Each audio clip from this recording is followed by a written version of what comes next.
Hello ನಮಸ್ತೆ, ನಾನು ಸುಜಾತ ಹೆಗಡೆ. ನಾನು ಒಂದು ಆ್ಯಂಬೆ ವೋಕಲ್ ಪರ್ಚೇಸ್ ಮಾಡಿದ್ದೀನಿ. ಇವತ್ತು ಅದರೊಳಗೆ ಡೈಲಿನೂ ಅದರೊಳಗೆ ಅಡುಗೆ ಮಾಡ್ತೀನಿ. ಇವತ್ತು ಸಹ ಮಾಡಿದ್ದೀನಿ ನೋಡಿ. ಈಗ ಒಂದೇ ಒಂದು ಪಾತ್ರೆಯಲ್ಲಿ ಎಷ್ಟು ಥರ ವೆರೈಟಿ ಬೇಯಿಸ್ಬೋದು ಅಂತ, ಹಸಿ ಮಾಡಲಿಕ್ಕೆ ಅಂತ ನಾನು ಬೀಟ್ರೂಟನ್ನು ರುಚಿಗೆ ತಕ್ಕಷ್ಟು ಉಪ್ಪು ಹಾಕಿ ಬೇಯಿಸಿದ್ದೇನೆ. ಆಮೇಲೆ ಒಂದು ಸೊಪ್ಪಿನ ಪಲ್ಯ ಮಾಡುವ ಹೇಳ್ಕೊಂಡು ಪಲ್ಯಗೂ ಸಹ ಬೇಯಿಸಿದ್ದೇನೆ ನೋಡಿ. 2 ಐಟಮ್ ಆಯಿತಾ. ಆಮೇಲೆ ಬೇಳೆ ಬೇಯಿಸಿದ್ದೀನಿ ಇದರೊಳಗೆಯ. ಎಂಥ ಖುಷಿ ಅಂದರೆ ಇದರೊಳಗೆ ಪಿಚ್ಚಿ ಪಿಚ್ಚಿ ಆಗಲ್ಲ, ಕಲರೆಲ್ಲ ಒಳ್ಳೆಯ ಮೇಂಟೆನ್ಸ್ ಮಾಡ್ತದೆ. ಮತ್ತು ನಮಗೆ ನಾವು ತರಕಾರಿ ಕೊರೆಯುವಾಗ ಯಾವ ಥರ ಇರ್ತದೆಯೋ ಅದೇ ಥರ ಮೇಂಟೆನ್ಸ್ ಮಾಡುತ್ತೆ ಅದು.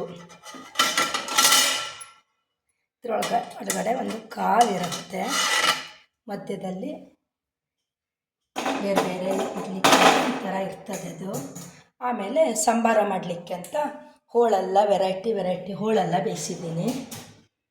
ಒಂದು ಟೈಮ್ನಲ್ಲಿ ಇಷ್ಟೆಲ್ಲ ವೆರೈಟಿ ಬೇಯಿಸ್ಬೋದು. ಇದ್ರ ತಗೊಳ್ಳೋದ್ರಿಂದವ ನನಗೆ ತುಂಬ ಖುಷಿ ಉಂಟು. ಈ ಪ್ರಾಡಕ್ಟಿಂದವ ನನಗೆ ಗ್ಯಾಸ್ ಸೇವ್ ಆಗುತ್ತೆ. ಏನಾದ್ರು ತಿಂಡಿ ಮಾಡಬೇಕು ಅಂದರೆ ಇದಕ್ಕೆ ಆಯಿಲ್ ಸೇವ್ ಆಗುತ್ತೆ. 30 ವರ್ಷ ವಾರಂಟಿ ಇರುವಂಥದ್ದು. 7 ಲೆಹರಿನ ಪಾತ್ರೆ ಇದು, ವಿಶೇಷವಾದ ಪಾತ್ರೆ. ಇನ್ನು ಮನೆ ಒಳಗೆ 4 ಜನ ಇದ್ದೀವಿ ಅಂದರೆ 4 ಮೊಬೈಲ್ ಪರ್ಚೇಸ್ ಮಾಡ್ತೀವಿ ಅಲ್ವಾ. ಒಂದೊಂದು ಮೊಬೈಲಿಗೆ 10,000 ಅಂದರೆ ಅದು ಎಷ್ಟು ದಿನ ಬರುತ್ತೆ. ಇದಾಗಲ್ಲ, 30 ವರ್ಷ ವಾರಂಟಿ ಇರುವಂಥದ್ದು. ನಮಗೆ ಗ್ಯಾಸು ಸೇವ್ ಆಗುತ್ತೆ, ಟೈಮ್ ಸೇವ್ ಆಗುತ್ತೆ ನೋಡಿ. ಈಗ ಒಂದು ಸಂಬಾರವನ್ನು ರೆಡಿ ಮಾಡಿ ತೋರಿಸ್ಬಿಡ್ತೀನಿ ನಿಮಗೆ. ಗ್ಯಾಸನ್ನು ಮೀಡಿಯಮ್ ಉರಿಯಲ್ಲಿ ಹಚ್ಕೊಳ್ತೀನಿ. ಇದೆಲ್ಲ ಬೇಯಿಸಿದ ಮೇಲೆ ಇದ್ರೊಳಗೆ ಸಂಬಾರ ಮಾಡಲಿಕ್ಕೂ ಚೆನ್ನಾಗಾಗತ್ತೆ. ಬೇರೆ ಪಾತ್ರೆಗೆ ಹಾಕಬೇಕಂತಲೇ ಇಲ್ಲ ನೋಡಿ. ಅಡಿಗೆ ಹೋಳು ಬೇಯಿಸಿದ್ರಲ್ಲೇ ನಾನು ಸಂಬಾರವನ್ನು ರೆಡಿ ಮಾಡಿಬಿಡ್ತೀನಿ. ಇವಾಗ ಬೇಳೆನೂ ಇದಕ್ಕೆ ಮಿಕ್ಸ್ ಮಾಡಿದೆ. ಆಮೇಲೆ ನೋಡಿ, ಅದು ಬೇಳೆ ಬೆಂದರೂ ಸಹ ಇಡೀ ಬೇಳೆ ಥರ ಕಾಣುತ್ತೆ. ಹೋಳು ಸಹ ಹಾಗೆ ಪಿಚ್ಚಿ ಪಿಚ್ಚಿ ಪಿಚ್ಚಿ ಆಗಲ್ಲ. ಮತ್ತು ಇದ್ರದ್ದು ರುಚಿನೇ ಬೇರೆ, ಎಂಥ ಟೇಸ್ಟಿ ಆಗುತ್ತೆ ಗೊತ್ತಾ. ನ್ಯೂಟ್ರಿಷನ್ ಎಲ್ಲ ಹಿಡಿದಿಟ್ಕೊಳ್ಳುತ್ತೆ ಈ ಪಾತ್ರೆ.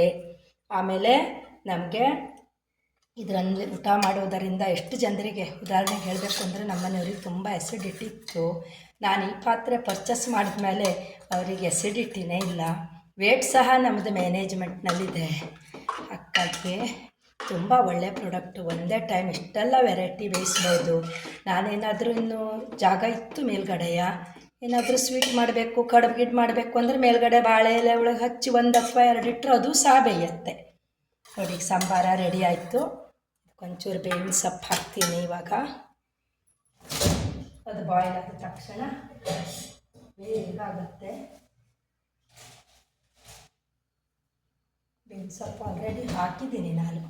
ಇದಕ್ಕೆಲ್ಲ ಬೇಯಿಸುವಾಗಲೇ ಹಾಕ್ಬಿಟ್ಟಿದ್ದೀನಿ ಇವತ್ತು. ಒಳ್ಳೆ ಸ್ಮೆಲ್ ಇರುತ್ತೆ ಹೇಳ್ಕೊಂಡು ನೋಡಿ. ಒಳ್ಳೆ ಸಂಬಾರ ರೆಡಿ ಆಯಿತು. ಅದಕ್ಕೆ ಯಾವುದ್ಯಾವುದೋ ನಾವು ಇನ್ವೆಸ್ಟ್ಮೆಂಟ್ ಮಾಡುವ ಬದಲು ಈ ಥರ ಒಂದು ಪಾತ್ರೆ ಇಟ್ಕೊಂಡ್ಬಿಟ್ರೆ ತುಂಬ ಒಳ್ಳೆಯ ಪಾತ್ರೆ. ಮೇನಾಗಿ ನಮಗೆ ನಮ್ಮ ಹೆಲ್ತನ್ನು ಚೆನ್ನಾಗಿಟ್ಕೊಳ್ಳಿಕ್ಕೆ ತುಂಬ ಹೆಲ್ಪ್ ಆಗುತ್ತೆ. ಮತ್ತು ನಮಗೆ ದಿನ ಮನೆಯಲ್ಲಿ ತುಂಬ ಪಾತ್ರೆನೂ ಆಗೋದಿಲ್ಲ. ಇದರೊಳಗೆ ಏನಾದರೂ ನಾವು ಮಾಡಿ ಮುಚ್ಚಿಟ್ರೆ ಸಂಜೆ ತನಕ ಹಾಳು ಸಹ ಆಗೋದಿಲ್ಲ. ತುಂಬ ಒಳ್ಳೆಯ ಬ್ರ್ಯಾಂಡು. ದಯವಿಟ್ಟು ಯಾವುದ್ಯಾವುದಕ್ಕೂ ಎಷ್ಟೆಷ್ಟೋ ಇನ್ವೆಸ್ಟ್ಮೆಂಟ್ ಮಾಡುವ ಬದಲು